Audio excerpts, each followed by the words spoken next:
Today I'm going to be giving you some beginner fantasy suggestions for young readers or even small people who aren't able to read yet. So just to avoid anything misleading, this is not me giving you some introductory fantasy books for an adult reader who normally reads science fiction and is now looking to get into fantasy or anything like that. These are going to be book recommendations for kids, essentially. Whether they're very tiny and you are having to read to them, or they're older and they're starting to get into chapter books, whatever the case may be, it's going to be for roughly that age range. I don't know exactly what that age range might be. It could be anything from 1 to 9, maybe? I'm not exactly sure. These are going to be great introductory books to get them into fantasy so that we can raise up a new army of fantasy readers with the next. A great way for you to raise up this next generation. These recommendations are a great way for you. These recommendations are going to be a great way for you to introduce your children to fantasy so that you can help to raise up a new generation of fantasy army readers. That's fine. I'll just keep that. I will be ordering the contents of this video based on where I think the reader might be in terms of their reading journey. So we're going to start off with people who can't read. These people are extremely tiny and they are unable to read, which honestly kind of seems like a waste of the first few years of your life, but whatever, I guess they're just not that interested in reading books, so you have to read to them. So these are my fantasy book recommendations for people who are very tiny and unable to read. We're going to start off with the ABCs of D&D because of course we are. This book is by Ivan Van Norman and Caleb Cleveland. Now I am not personally familiar with Caleb Cleveland, but Ivan Van Norman is a name that I recognize immediately. He's done all sorts of incredible things for the tabletop space, including running an awesome Paranoia game. If you have not played Paranoia before and you are a fan of tabletop RPGs, his playthrough with people like Felicia Day and Matt Mercer and Will Wheaton, along with a ton of other people, was absolutely fantastic. He did a wonderful job. It is a lot of fun, super weird, and I strongly recommend going to check that out. Your kids should not watch it. But this book is great for kids, The ABCs of D&D. I actually bought this book for one of my nieces because I would like for her to play D&D someday, and so I'm just trying to lay some of the groundwork for that. This is a book that, as you might expect, walks you through the ABCs, but every letter is something pertaining to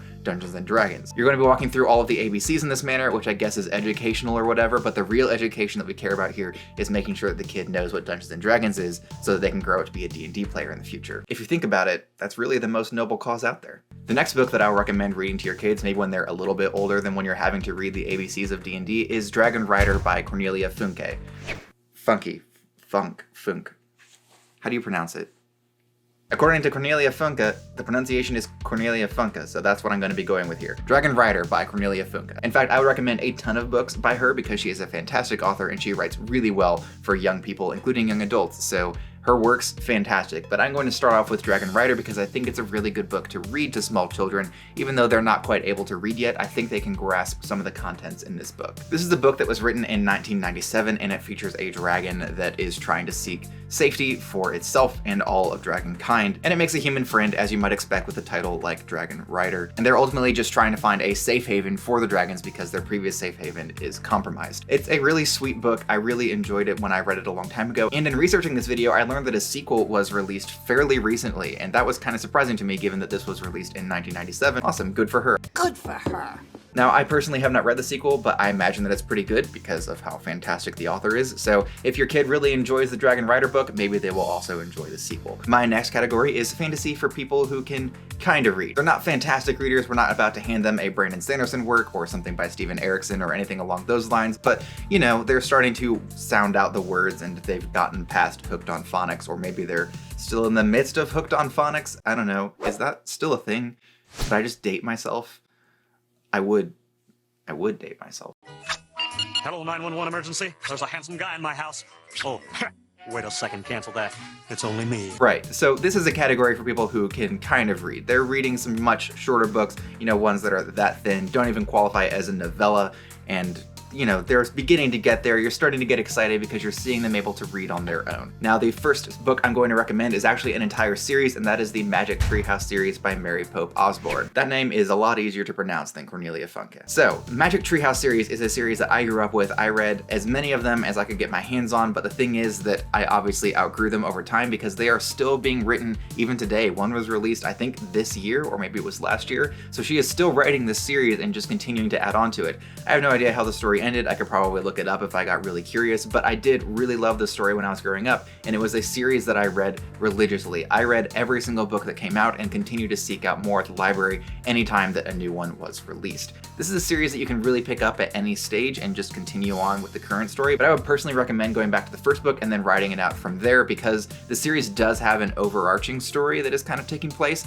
but each book is still largely episodic. You'll get the pieces of the larger story taking place throughout the series, but obviously because it's still ongoing, I don't really know how that overarching story ends, or even if it really does end or is extremely relevant. I just remember really loving the idea of being able to teleport into the stories of books, which we're going to get to another story that does that later. And that is what the Magic Treehouse is. These two kids, I think they're brother and sister, go to a treehouse, and it turns out that it's magical, and whenever you read a book that is in the library in that treehouse, you are teleported into the story of that book. And a large part of their journey is them going to this place, thinking that it's wonderful, and then suddenly it's dangerous and they need to get out of it. That's kind of the synopsis of each of the individual books, at least as far as I remember, but they were always a lot of fun. They were always taking us to new and interesting places. Sometimes you would go to a castle, sometimes you would go and meet Santa Claus, whatever the case may be, you would see all sorts of really interesting places and characters, and I think that it was a really good way for me to get into reading. At the time of me filming this, there are 36 books in this series, so if your child happens to really enjoy the first one that they read, the good news is there is plenty of content to keep your child entertained and continuing to read for quite a while. So I definitely recommend this series. You can grab a box set for pretty cheap. I think it was like 30 or 40 bucks for a massive collection of these books, or you can just buy the first one, see if they like it, and then go on from there. I actually have affiliate links in the description, and if you happen to buy through any of those, it will give me a couple of cents, which I greatly appreciate because I lost all but my 2 cents, which I'm giving to you right now. So I'd appreciate getting them back at some point. The next series that I'm going to recommend for a kid who is starting to learn how to read is How to Train Your Dragon by Cressida Cowell.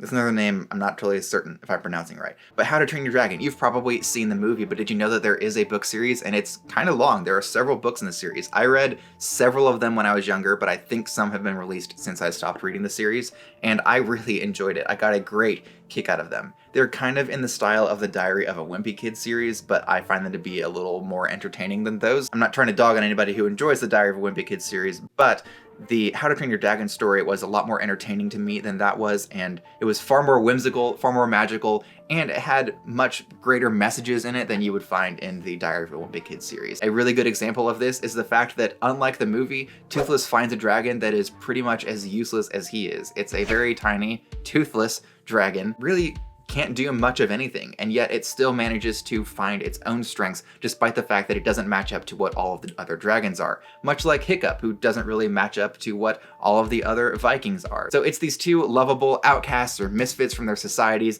bonding together and learning to love themselves in spite of the fact that their societies have kind of rejected them. And you get a little bit of that in the movie, but I feel like it didn't translate nearly as well. I still think the movie was fine, but I feel like the book has a much better and much stronger message. I really like the way that the message was delivered in the book. So I strongly recommend these books. They're great, they're fun, and they are very easy to read. Also, there are a lot of them. So again, much like with the Magic Treehouse books, if the kid happens to enjoy the first one, there are plenty more to come.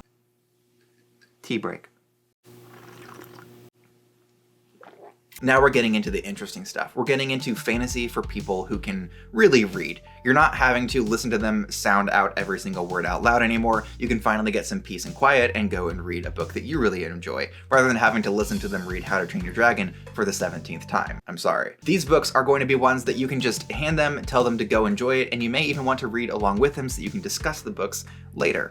That would be my recommendations for some of these. In fact, especially for the first series, which is going to be The Chronicles of Prydain by Lloyd Alexander. Now I promise I'm not just recommending this book series to your kid because I have the same name as the protagonist, although that may be a contributing factor. I'm also recommending it because it is classic fantasy and a really great introduction to what fantasy can be and how interesting fantasy can really get. It's also a series that has several books in it, so it'll probably keep them busy for at least a couple of months, depending on how quickly they read. What I really enjoy about the series and why I'm recommending it is that while it is very much classical fantasy, it is drawing inspiration from all sorts of things that you may not see in most typical fantasy novels. It is largely inspired by Welsh mythology. There's just all sorts of really interesting stuff about how Lloyd Alexander got his inspiration for the series, and you're going to find things in it that you won't find in other fantasy novels. So while you are being introduced to what fantasy is capable of, you're also not being shown what most fantasy books are going to be. It just won't follow the typical plot lines that you may see in most classical fantasies that will be recommended to children. So I strongly recommend checking out this book.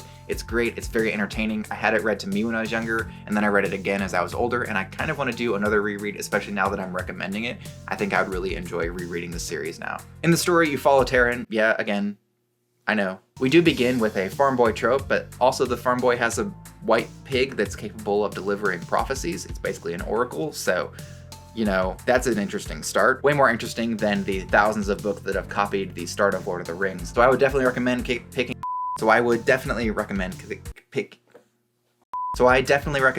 up The Chronicles of Prydain by Lloyd Alexander. It begins with the Book of Three. You didn't seriously think that I was going to be doing an entire list of beginner fantasy books without recommending at least something from Terry Pratchett. My next recommendation for people who are able to read and can read on their own and can read some more challenging works is The Bromeliad by Terry Pratchett. This is a trilogy of 3 books. That's redundant. All trilogies are 3 books, although some of them end up having 4. Anyway, The Bromeliad by Terry Pratchett has truckers, diggers, and wings. I think I've talked about this a long time ago on this channel. The video may be unlisted, but this is a Terry Pratchett book that I really love. There's a lot to enjoy about this story. It has a trope that I remember really enjoying as a kid, and it is something that I still think is really awesome, which is the idea of a hidden world in our world, and specifically in this case, it is tiny people, much like the borrowers. You have these little gnomes who live among us, and they create their homes in things like the rafters of convenience stores and inside mouse holes and things of that nature. So they're all over the place, we just can't see them. And in this story, their home is compromised. I believe that it is due for demolition, so they have to try to find a new home. And in the first one, they steal a truck and are moving across the country, which is just a hilarious premise in general, as you would expect from Terry Pratchett. And the whole story has Terry Pratchett's usual weirdness and wit, humor, and just fantastic writing. Absolutely wonderful. And I think it's a really good introduction to Terry Pratchett as an author before you hand your child Discworld. If you have not read The Bromeliad yourself, I would strongly recommend it even as an adult. I kind of want to reread it again myself.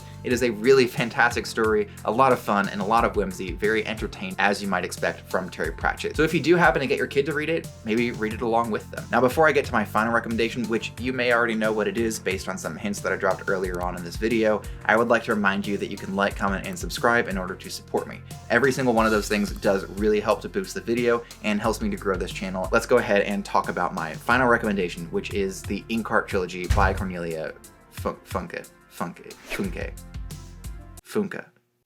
God. Much like the Magic Treehouse series, this is a story in which people are being read into books, but on top of that, they're also being read out of books. We follow a character whose father has the ability to read people out of books. However, when you take something out of a story, you have to put something back in. If I recall correctly, he can also read things out of stories. So things are constantly jumping out of books. We're following his daughter as she tries to rescue her father after he is kidnapped because somebody wants to use his power for himself. And that is already a really fascinating premise alone, because she's trying to rescue her father and she's jumping through these stories and she's meeting these interesting characters. Characters are being pulled out of their stories and moved into other ones. You meet all sorts of really fascinating people. I will warn you that some of the content in this is a little bit dark, so before you hand it to your kid, you may want to look up a content warning. I'm not saying that it's, you know, violent and gory and horrifying, but there is some pretty dark stuff that happens in this story, so you might want to just take a moment, read through that, and make sure that each book is going to be appropriate for your kid, because I'm not their parent, so I'm not going to sit here and tell you that everything in this book is perfectly fine for them, although I think it probably is. I'm pretty sure I read Inkheart at like 10, and I turned out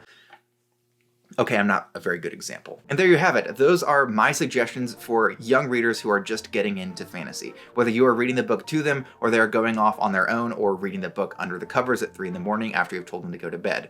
Encourage that. The next time that I do a video like this, I'm going to have recommendations for early to mid-teens, which I'm really excited about because that is where a lot of the books that I remember come from. So I'm super stoked about that one. I hope you're looking forward to it, and I hope that you enjoyed this content as well. If you'd like to see another video from me, you can do so by clicking up here. And until next time, bye.